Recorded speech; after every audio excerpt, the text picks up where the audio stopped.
Hello, Markee Dragon, also known as Marcus Eikenberry in real life, and welcome to another episode of the EVE Online 30-Day Challenge. Today we are doing a Google Hangout, and invited everybody who wanted to show up here, and there's only 10 slots, so you know, that's the way it goes. But hey, so those of you who are here, I would be interested to find out just a little bit about you. Starting with Brian first, who's chugging a beer. What? Yeah. Busted.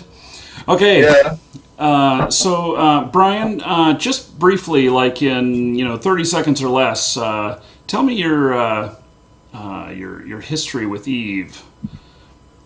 I play EVE since 2003, and I was focusing on PvP, logistic support, in the first times with small logistic ships, and later on with bigger ships like carriers, and yeah, doing some PvP and PvE currently, but no invention or industry stuff.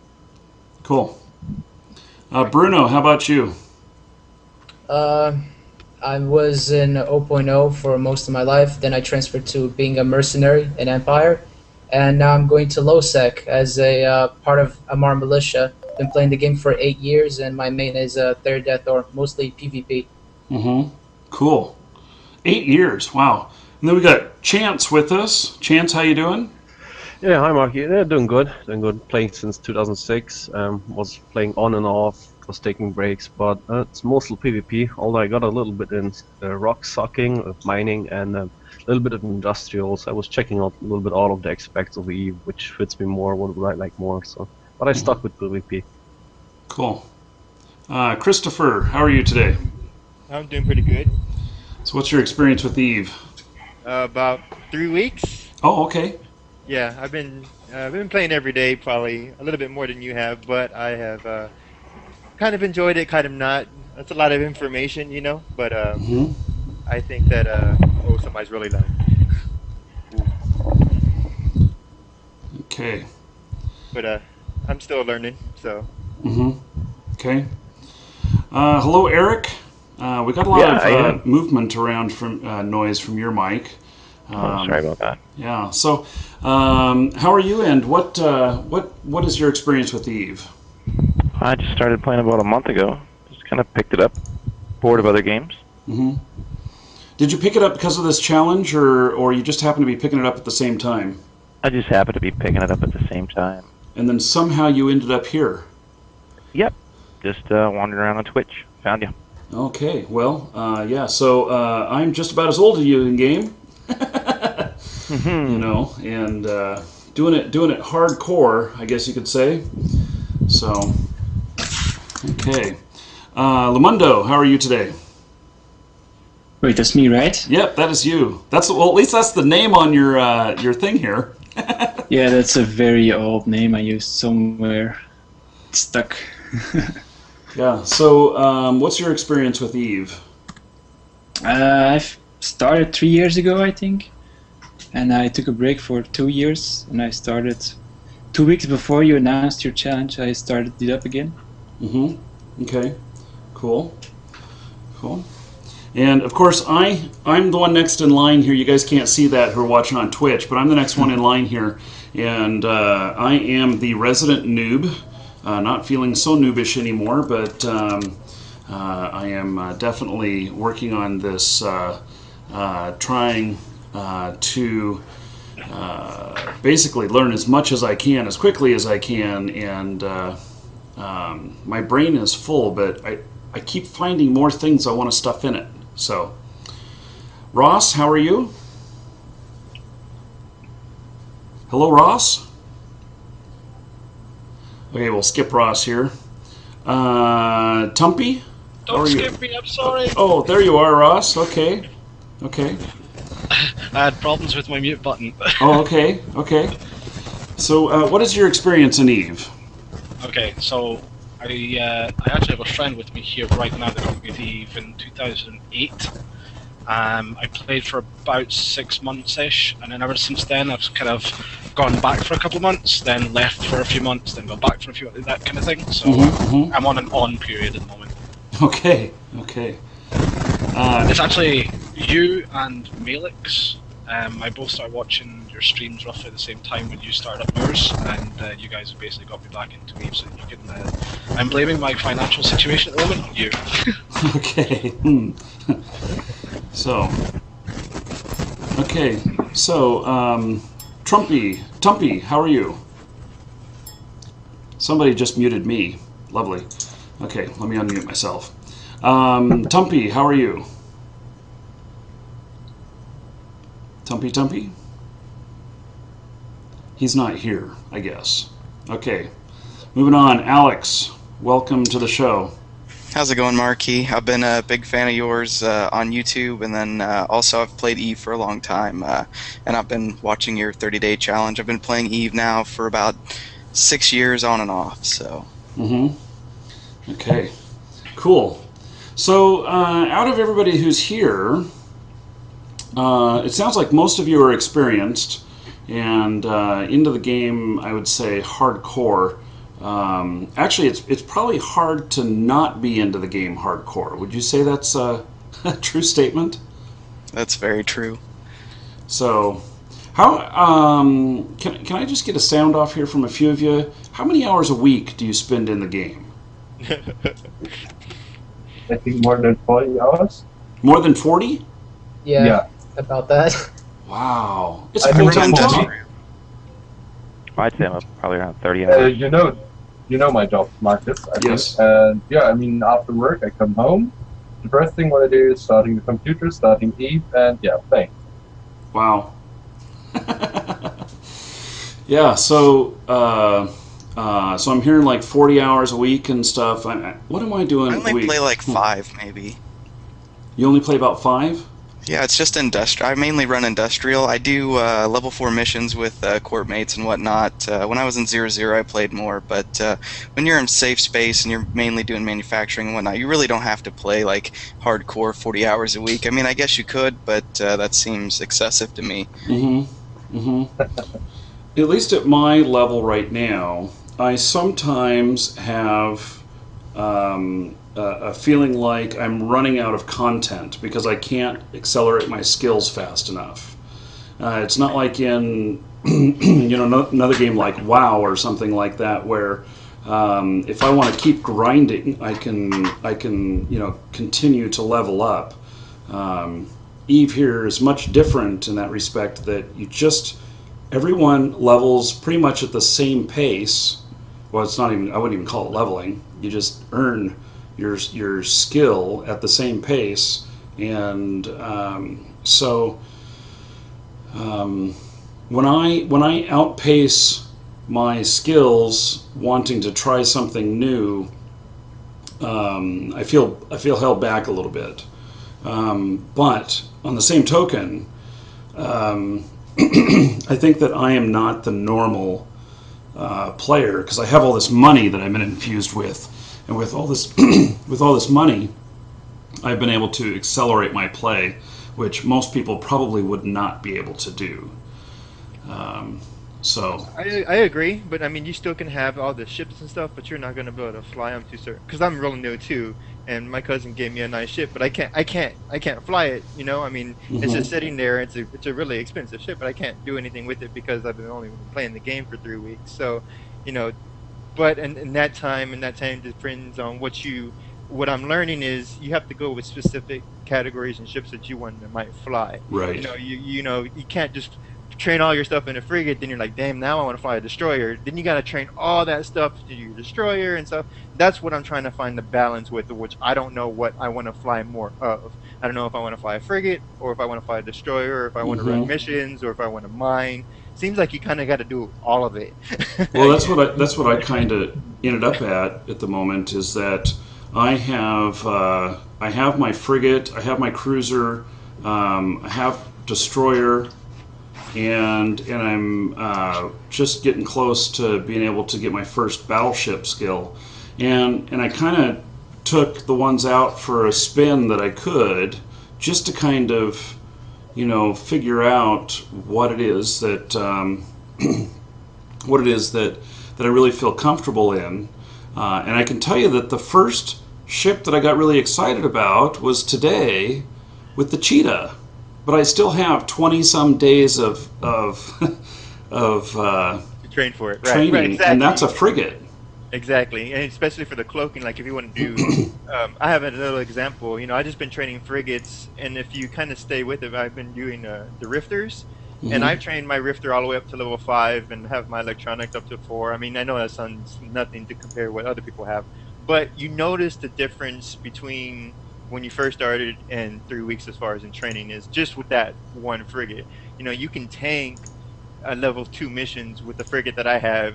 And just because it's so fast you can't hit them, which I didn't understand what people were trying to tell me before. It's like, oh, you can just go around and around and they're not going to be able to target you. And I'm like, well, okay, I don't, now I get it. But it's just different specialities. You can have level 1 and destroyer, but my level 5 frigate might be able to destroy your level 1 destroyer just because of the fact that it's trained better. I'm finding out, it just seems that way to me.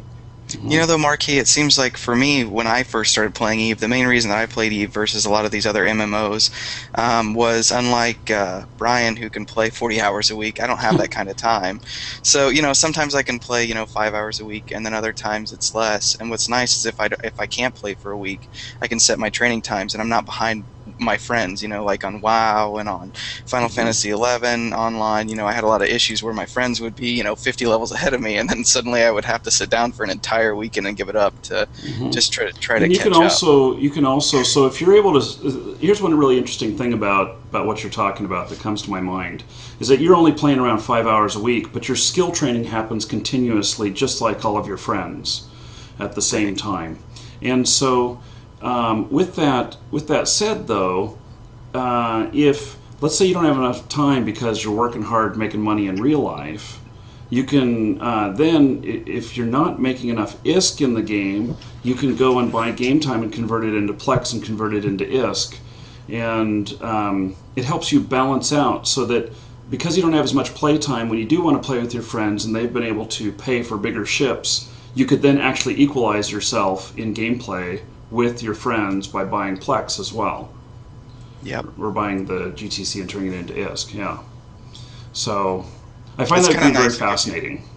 Yeah, it gives you kind of fair play. If you all start at the same time, you have a good chance of being able to kind of keep up with your friends and also being able to do whatever they want to do that weekend. Well, I agree with that. You don't have to grind it out like you had to do in UO. Exactly. Yeah. Yeah, I remember punching them training dummies. Over and over and over again, and then you get to the skill cap in training dummies, and you had to go out and find like real things that could actually kill you. Either that or just stand there and take it from one of those Blade Tempest things. Oh yeah. What were those Blade Spirits is what they were called. Yeah, and every once in a while they would turn into a purple llama. Yep. Yeah. The spinning purple llama. I'm also finding out that you should. It seems like multiple counts is the way to go.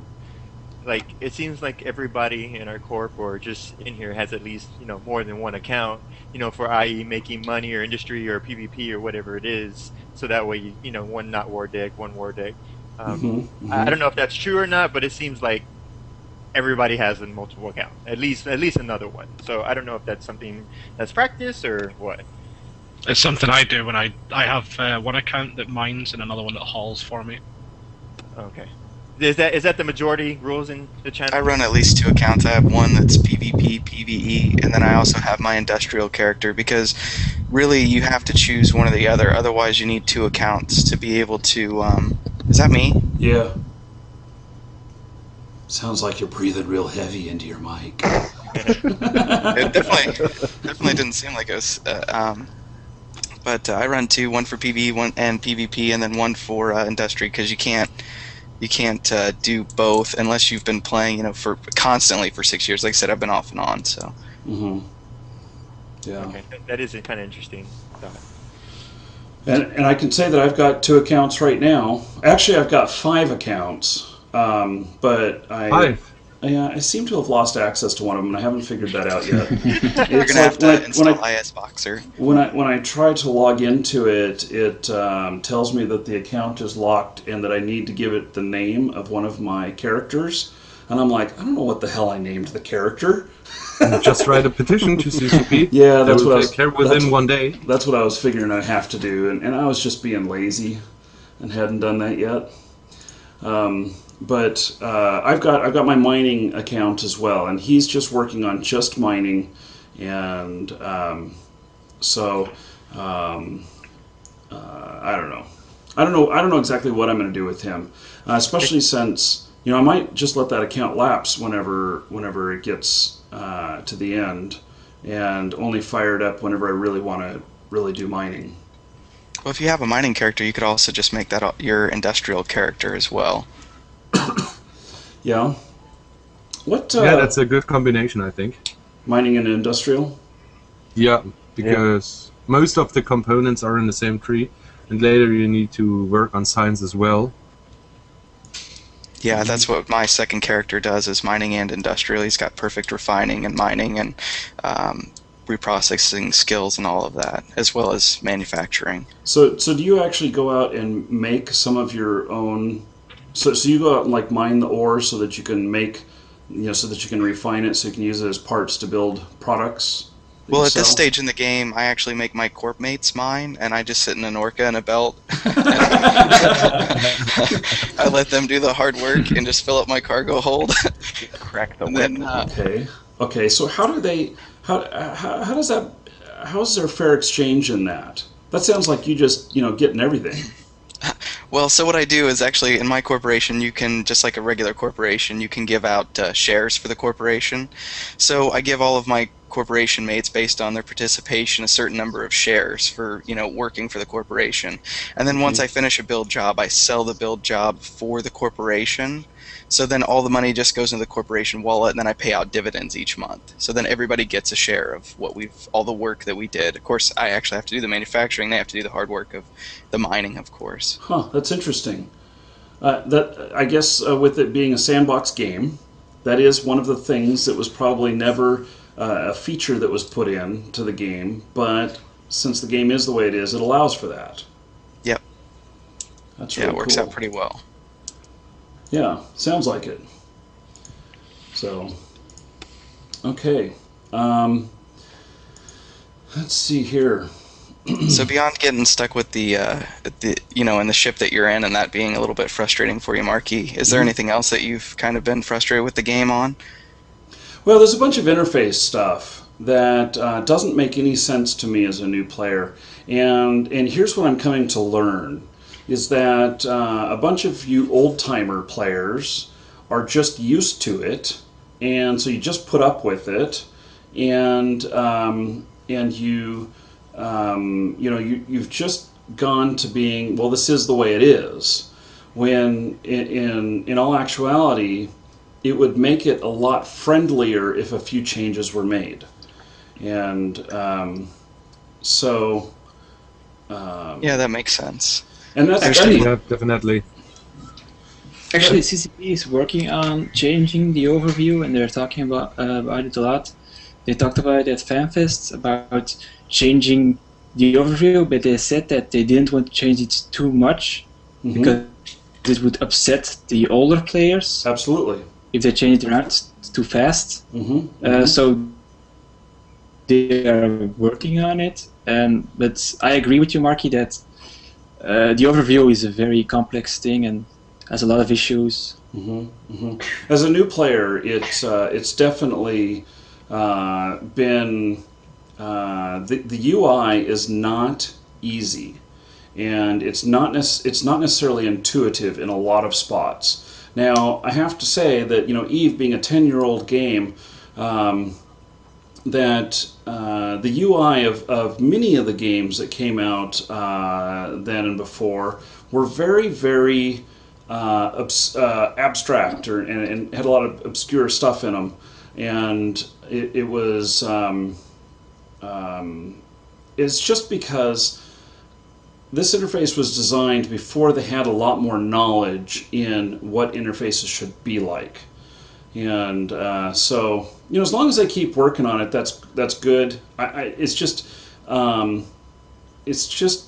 most definitely something that I am finding a painful portion of the experience of the game. So again, though, I think you really hit the nail on the head. Was the fact that as older players, we look at the overview and we just see what we see because that's the way it is. And I think EVE developers themselves, looking at the UI, they know what everything does, having designed that from the ground up years ago, and they have implemented every change over the years, and they have known exactly in advance what's going on. And it's probably hard for them, as well as some of the older players, to look at that objectively and say, okay, what does this look like to a new player? Right. So although they're inside the box. Exactly. So as people like yourself, you're saying to yourself, okay, you're finding this hard and this hard. It's people like you that need to be talking to CCP and saying, look, I've looked at this, and this is the way I see this UI. Is it possible that they talk about UI changes and they're always looking for suggestions? So if you turn around to them and say, okay, this is my suggestion towards this or this, that, and the next thing, they're actually going to be doing like a new targeting system and all this kind of stuff. And what they've said is when they implement these new changes, because of the older players that will just piss and moan about anything, what they will do is they will have it as like an option to turn it on and off to begin with, so you can revert back if you want to, and then eventually they'll just make it so it's mandatory. They did a few things like that before with graphic settings and things, but I do think you really sort of you are right. You as a new player have a completely different viewpoint of this game, and even now when I've returned after about a year away, and the UI changes are amazing. Like I can see now that these were requirements to be changed, but at the time I didn't think they needed to be changed because they've just always been that way. Yeah, and 5 years ago, Markee, it's hard for us older players to even tell a difference of, how much more the UI needs to change, especially because 5 years ago it was so much even more difficult. Like you couldn't hover your mouse over the guns and see how far your fall-off range was. You actually had to pull out a calculator and determine based on skills This is what true, your yeah. optimal This is range definitely was. true. And I mean- also the bookmark system, like you used to, like warping to a gate and jumping through a gate, that wasn't possible. You'd warp to a gate within 15 kilometers and have to approach. And then what you would have to do is you would have to go past the gate 15 kilometers from the station or wherever you're coming from and then make a bookmark there. So then you could insta-jump to the gate and then jump. So you would carry around millions and millions of bookmarks for all of EVE. The good old times. I remember them. Oh my god. The 0-0 routes were funny enough. Yeah. So, okay, well, so I guess what that tells me, though, is that progress is being made. Even though I'm identifying a lot of these pain points here, that stuff is still, in motion and being improved over time. So, I guess because it's more of a lifetime game. You know what I mean? Like it's not like, it's a different type of MMO. It's not just something like Neverwinter that just came out that you're gonna get to level 60, do the stuff, and wait for an expansion. Like you can always be doing something, like you can always be expanding in EVE. Something about 15 years to learn everything. I mean, I don't think we have anybody that's here that has every single skill learned.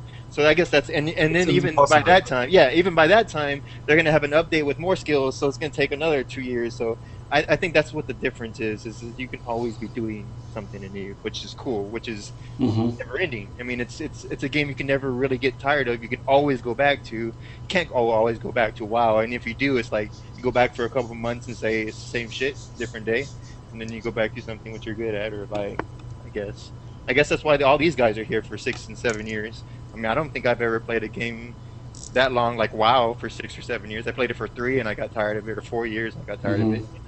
So I can definitely say after playing for 8 years, the other day I logged in and I had analysis and I fitted it up and I was excited like a little baby.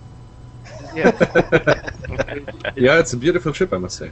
Oh yeah, and you can fit it with everything. Oh yes, indeed. Huh. Nice ashtray, Brian. I was looking at the jar or whatever. I don't know. It looks Here, gross. here. It's Deutschländer. It looks pretty gross. Jar for sausage. Okay, so let's see. So that Gnosis ship, it's I guess it's a pretty badass ship. It's one of a kind, that's for sure. Mm-hmm. Yeah. Well, I own 12 of them. Yeah, I invested a lot of it too, and so at the moment they're dropping really fast in price, but in a couple of months they're gonna back up again. And yeah. Well, Question mark is, sorry. Go ahead. No, you first. Oh, I was just going to say that I was reading earlier that they were giving out BPCs for the Genosis with the 10-year anniversary pack. So I'm not sure that the Gnosis prices are really going to go up until after everybody's already finished making their BPCs with that. Mm-hmm.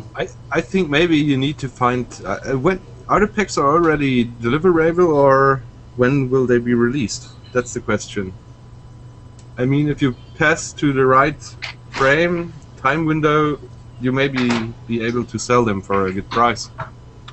I purchased the collector's edition, and it says that it's coming out November 4th, so that's, a long time away. yeah, Yeah, and if I take a look at kill boards, random kill boards, they are dying like hell with the Gnosis. yeah. So I guess in 2 months or something like those, 3 months, we might be able to sell them for some good ISK. Yes, Yeah. well, Evil Overlord, or whatever his name was, he was saying that he planned on holding on to him. Oh, Evil Overlord, yeah. He says he was planning on holding on to him for about 3 months, is what he expected. Yeah, yeah. So, yeah. Yeah, and I'm not sure when I'll put mine up for sale. Probably when the market levels. When I notice that it stopped dropping and starts creeping back up. And I haven't decided yet how much I'll sell them for. I think Evilist Overlord was saying that he was selling them for $275 or something like that. And myself, I was hoping to get like 500 out of them, but I'll just see what's realistic here in a little while. Yeah, but you need to take a look. I mean, for how many ISK did you bought them? If I'm allowed to ask?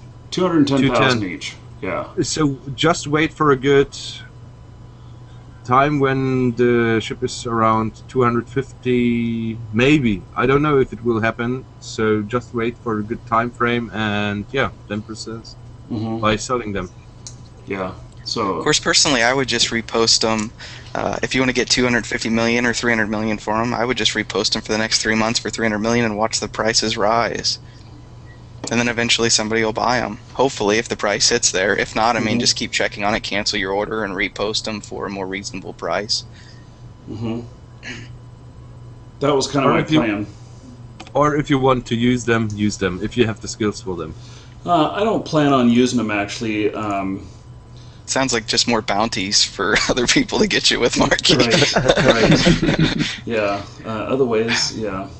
So my bounty, though, just reading off the bounties that have come in just today, the bounties are going up 10 times faster than it's going down. So, and that's not saying a whole lot, because my bounty overall, because it's so huge, is not really raising a whole lot, but it is going up faster than it's going down. So. Yeah, but I mean, for example, Marcus, if you have good skills, the Gnosis is a very good ship, I must say. For example, in armor tanking without a slave implant set or a low-grade slave implant set, you have a really good, effective hit points buffer. So it's not a really bad ship for PvP.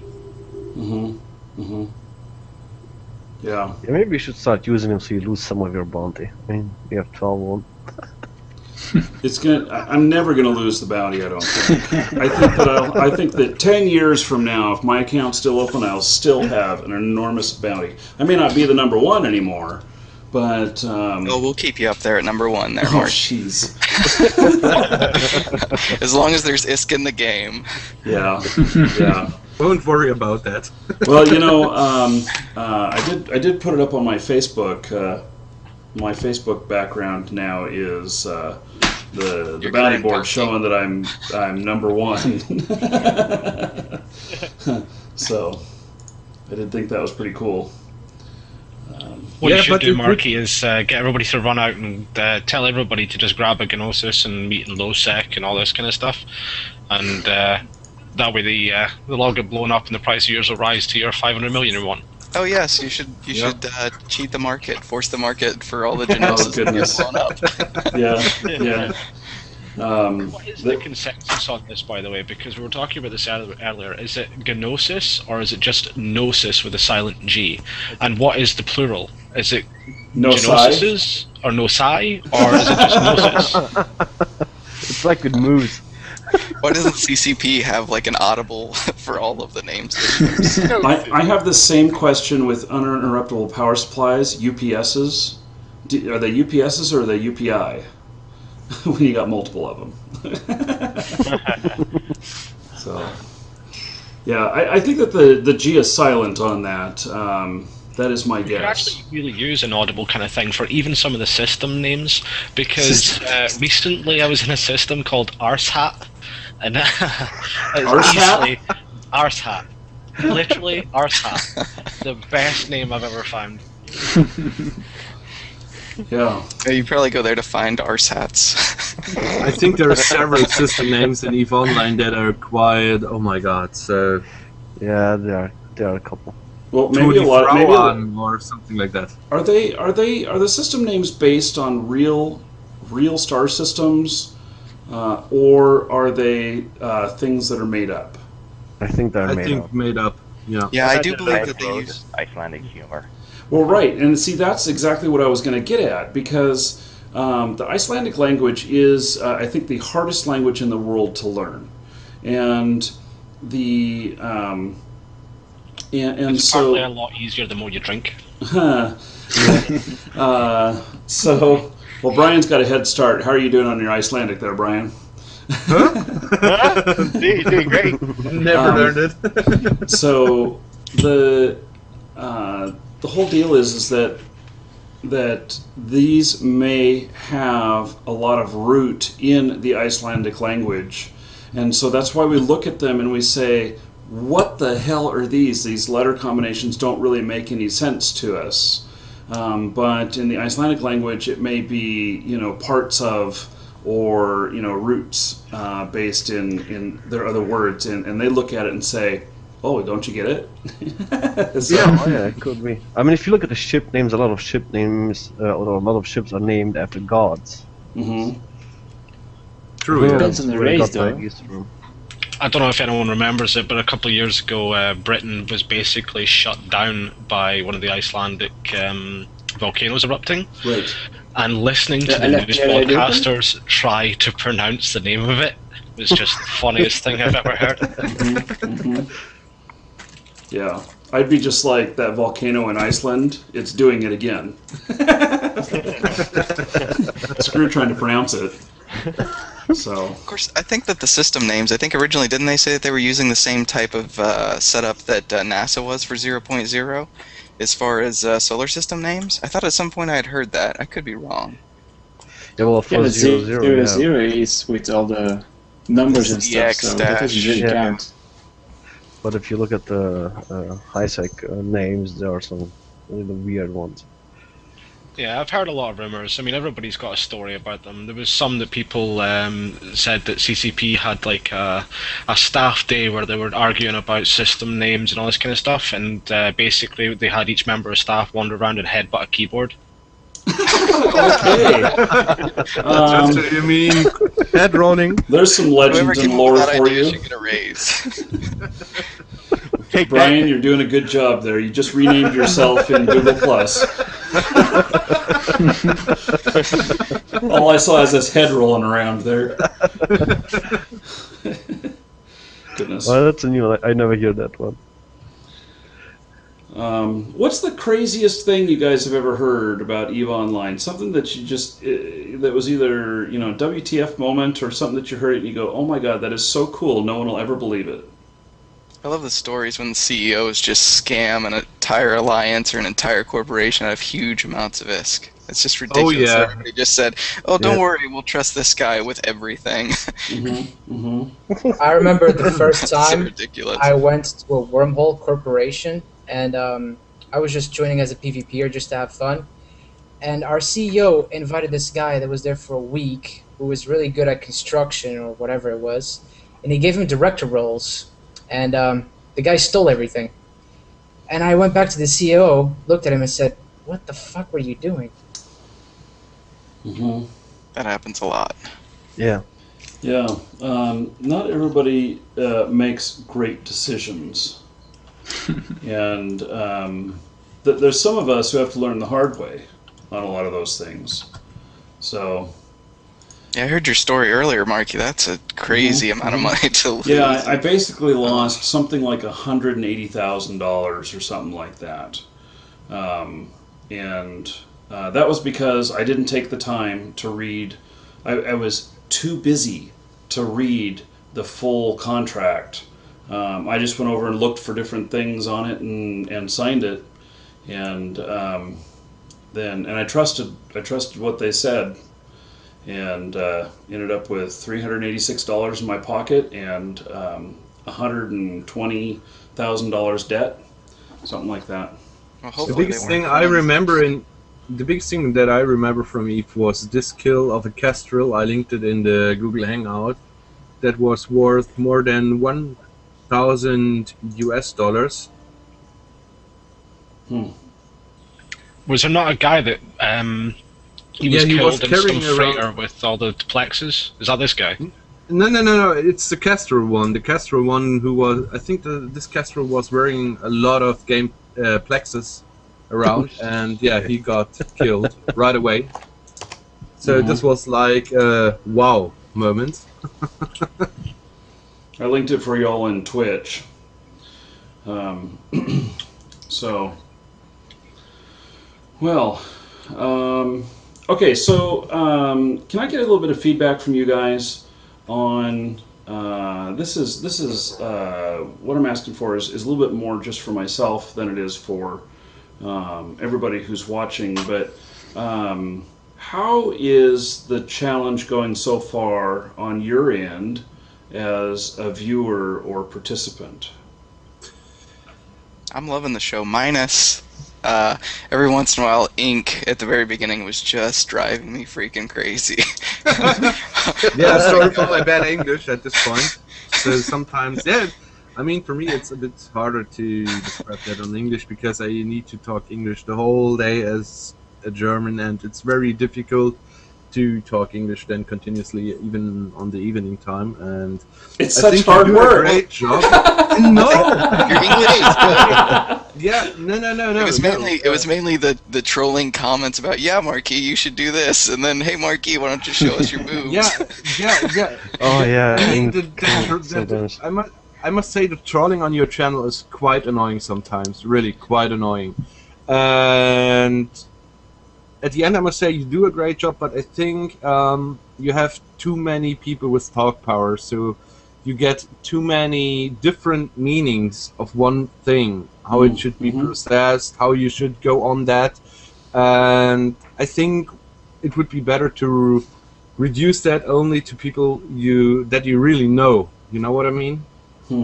Yeah. Yeah, there's a German saying, "Too many cooks ruin the soup," and that's pretty much what happened in the beginning in the channel too. There were too many experienced people, veterans or elite players of EVE, who everybody makes his own experience in EVE in the beginning, and everybody learns it's his own way to play it or to set up the overview.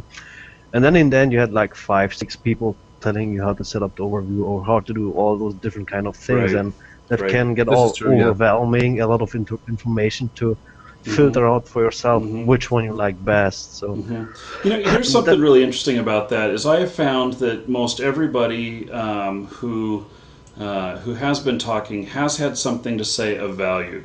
It's not one person is just continual crap. Well, except there was one, and he has not gotten talk power since. But you know, I think that there's value to each person's opinion, and they're all so very different. But it's all kind of getting put together and you know, molding my whole interpretation of this. And I don't feel like I have to understand every single thing that a person is saying. too, because everyone who's listening as well may identify better with one person as opposed to another, and I do like the multiple feedback, but I do see at the same time how that can be disruptive. So one thing I will say though is something that frustrates me is watching when someone's explaining something to you because you've asked a question. It's almost like watching Inception, because it's basically like you'll ask a question and then they'll say, okay, this is how this works, and you'll say, okay, and they'll basically turn around to you and say, but to do that you've got to do this first, and you'll say, okay, so how do I do that? And they'll say, but you've got to do this first. And then you've got to go and you're asking questions like, okay, how do I get into a Titan? And then they've got to talk for 30 minutes. Well, if you noticed, that happened today, and I stopped it and I said, okay, I want to work this backwards. I am right here at this ship or I want to do this particular thing. Which ship do I need? And then it makes it so much easier to look at that one item and say, these are all the prerequisites, and then go through those individually if I need to. Then to say, okay, I want to get into this particular ship, and then I say, well, you got to do this and this and this, and I have no concept of how it links up to the actual item. But if doing it backwards, it's like, have you guys done the mazes? You know, the maze where you run the pencil through and everything, trying to find the end? Yeah, it's always easier to go from the end backward. Yes. Did you guys know that you can solve it 10 times faster by going through from the exit? And at least my mind thinks in that way when it comes to trying to figuring out things in the game. And okay, so here's a question for you, Markee, right? Using that same analogy, right? You coming into this with your 30-day You're going to come up challenge. with an exception, aren't you? No. This is just something that I've been wondering, and something that I don't know if it's spoiled your experience or not. Because using this same analogy, okay, you being trained with this 30-day challenge by seasoned veterans and all this kind of stuff is the equivalent of you going to the exit first, working your way back. But do you think you lose some of the enjoyment of the maze by doing it that way? Because are you the type of person that gets enjoyment out of completing the maze in the most efficient way possible, or is that general kind of feeling when you... But I know for the fact, when I first started playing this game, part of the enjoyment for me was the wonderment of discovering layers upon layers of different things and discovering it on my own and things like that. Do you think that doing this challenge has stopped you from experiencing some of that? And do you... Well, let me just say that this maze called EVE Online does not have an end, and so you cannot start it from the end. But I can take this one point in the maze that happens to be whatever battleship or whatever it is I want to do, and work my way back to where I am from there. And so it is a little bit different, because there is no end to the game of EVE Online. You know, I can't beat the game, even though my bio says different. My bio says that I beat the game in 7 days, haha. And you know, but that's just you know, flipping it in people's faces. The one thing I think that, as you know, starting from the beginning and the chances that we have, the normal players wouldn't have. You know, we are in a corp, so we do get to do specific things as far as and go on certain roams and stuff. And I don't think a lot of people in the first week would ever be able to do that unless they joined the corp with friends, or they knew something, or they knew something about the game. Because you know, I'm still trying to run through missions and get ISK and trying to do, you know, the route that you didn't go through, unfortunately, because you had the option to get, you know, certain ships and certain things like that, which is perfectly fine. But I'm experiencing it a little bit different than you have, just by going through standard missions and doing the regular stuff. I'm learning a little bit more. The questions that you have asked, I have learned on my own just by going through the missions and going through the tutorials and so forth. I don't think you would have done that if it wasn't for the Twitch thing. I think you would have done it the way I'm doing it. Absolutely. Yeah, because I think you're trying to make a better video. I mean, I've seen you play other games, and you go through games, you know, methodically. This is just video and trying to learn quick, and then when this is done, you'll probably do whatever you need to do. And that's how I think, to answer that other guy's question, how I think is this. I mean, if I'm putting words in your mouth, I apologize, but as a new player, I think that's what how it should be done. If I were playing this all on my own and didn't have this big support group, I would be going through the tutorials and everything. Right. But right. that is exactly right, because this is video and I'm trying to provide entertainment as well as education. That I am really pushing it.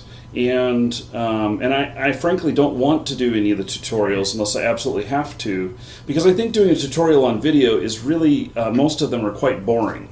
Yeah, they are. You know, especially when you get a whole bunch of time with just me sitting there. Okay, I'm reading this. I'm reading this. I'm reading this. I mean, who wants to watch that? They'd rather watch me go out and try it and make a fool of myself because I didn't read everything and get blown up, which I'm very happy to provide. So, yeah. Okay, wow, that makes an extremely entertaining video for all of us. I do have to say one thing for CCP. I did not really enjoy going through the tutorials and having to read all that stuff. It was much nicer at the beginning when Aura was talking me through it, and then she stopped. So, it only lasted about 4 or 5 missions. You know, the relationship ended. She stopped talking to you. Typical women. What did you do to piss her off? Well,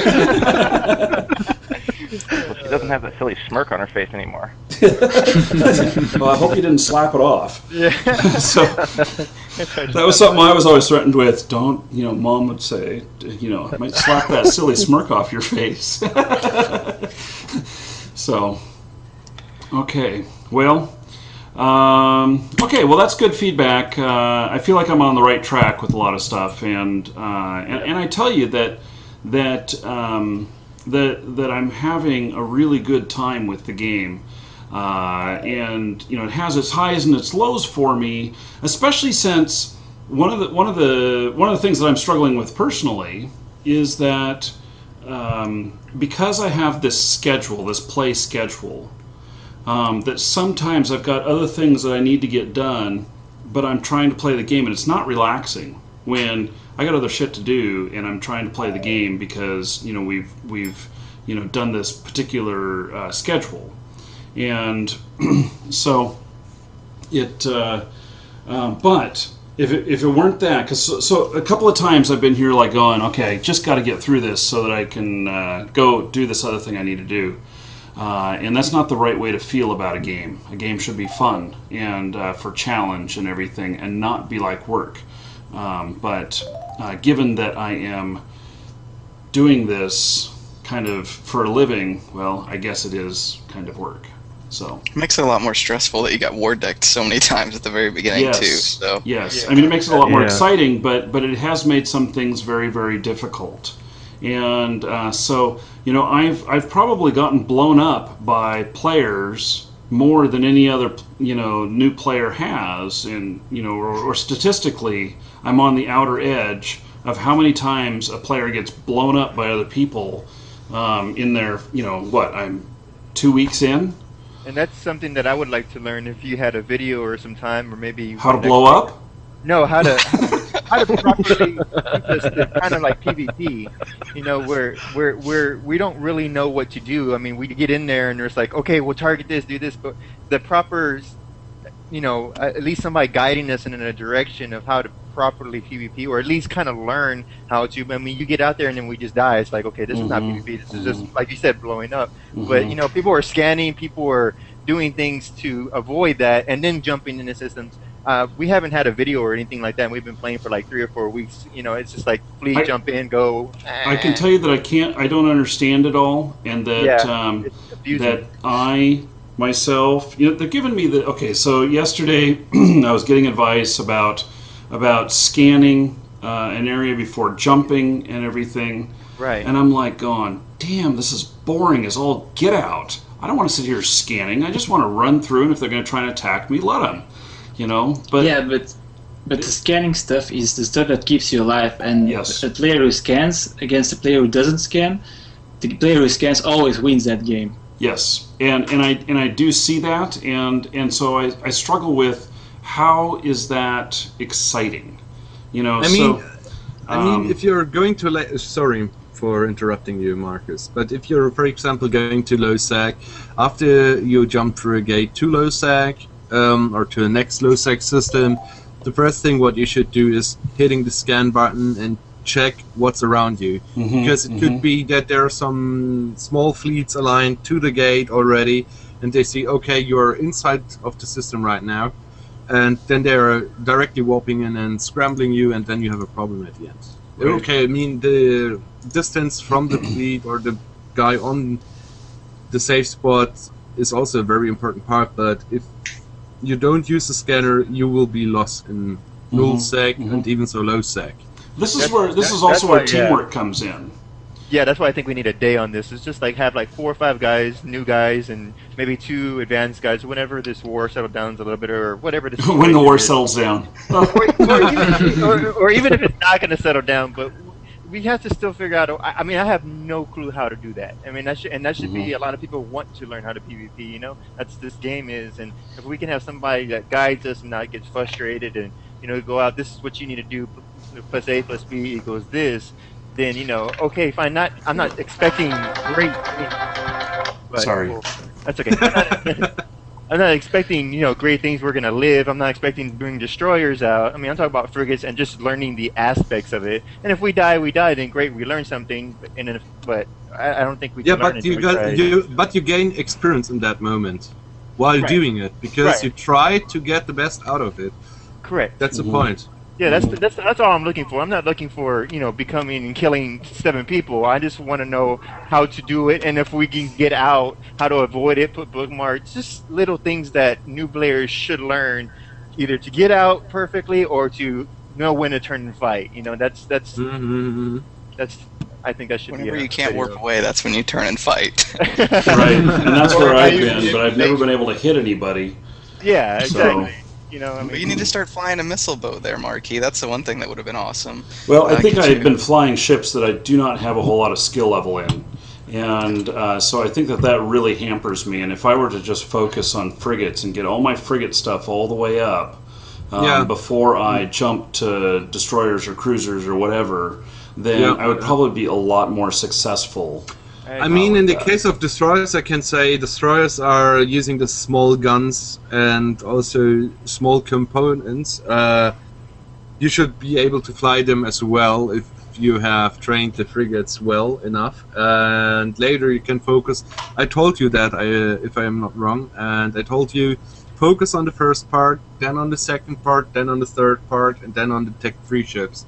Because it makes no sense to directly go straight ahead to the level, to the battleships. It makes no sense, because you will lack a lot of skills that you are really and that's exactly what I'm saying. Is that even though I'm flying this other big ship, that I'm getting ganked in it so easily because of my skill level, and it's both the skills that my character has learned and my skill in operations of the ship.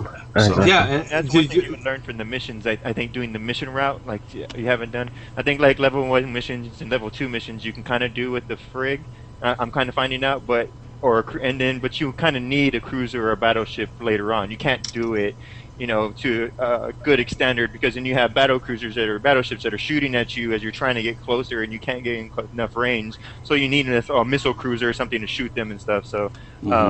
It's cool. It's different, It's just you have to have different ships for different missions, or you have to figure out what ship can do both, but not PvP. It's just weird. I think your last day, Markee, we should definitely get everybody that's in your corp and everybody that runs your stream to make sure that they're in frigates, and we should just do a huge roam through 0-0 and see how long it takes for the other corporations to take everybody out. Good idea, Alex. We could go out with a boom. Because if you get that many people together, how many do you have in your corporation now? Like 200-300? I'm not really sure. Roundabout, yes. Yeah. So, and my thought is at the very last hour of the very last day that what I was going to go over was implants. And because I'm going to implant my character so that he can accelerate his skill learning, and then he's not going to leave space dock for like a month. So that sounds like my ult. Yeah, and I just figured that way because I am I'm putting so much time into the game right now, and I'll be doing some other things after this focus is over. So I'm probably not going to play very much for the next 30 days after this is over. So It seems like you've definitely played Eve a lot more than most of us when we first started. For me, it was more of a casual game. I don't know about everybody else, but for me, when I first started, I certainly didn't play as many hours as you've been. Mm-hmm. Yeah. Yeah, I mean, in the first time it was like you told already, Alex. It was like injecting skill, going offline, playing some other games like Anno or whatever, and then later going on. Okay, the skill is almost finished. Drop in the next skill. I mean, in the past you really need to time the skills. In the past, I mean, the new queue system that they have added a couple of years ago. I know. It was quite amazing. It was quite amazing because if you think about the past, if you missed to put in another skill during a huge or a bigger downtime, or if you went to work and you forgot to switch the skills in the early morning hours, you lost around about 8 hours of skilling time.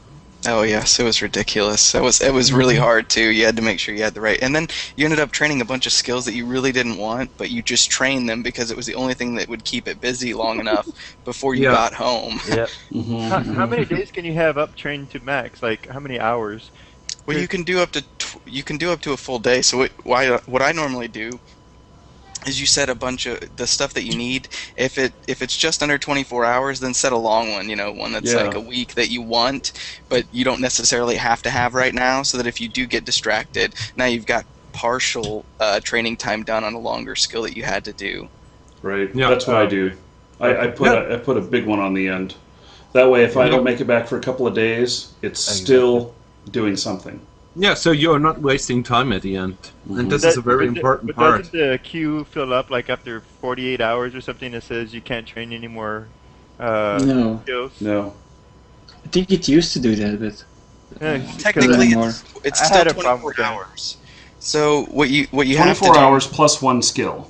Yes. Oh, okay. The last skill has to start by the 24th hour. Yeah, exactly. Yeah. Yes. Inside of that frame. Yeah. That's why I was getting confused. Okay, well, today's been great. Thanks for having us, It's time to wrap up this show.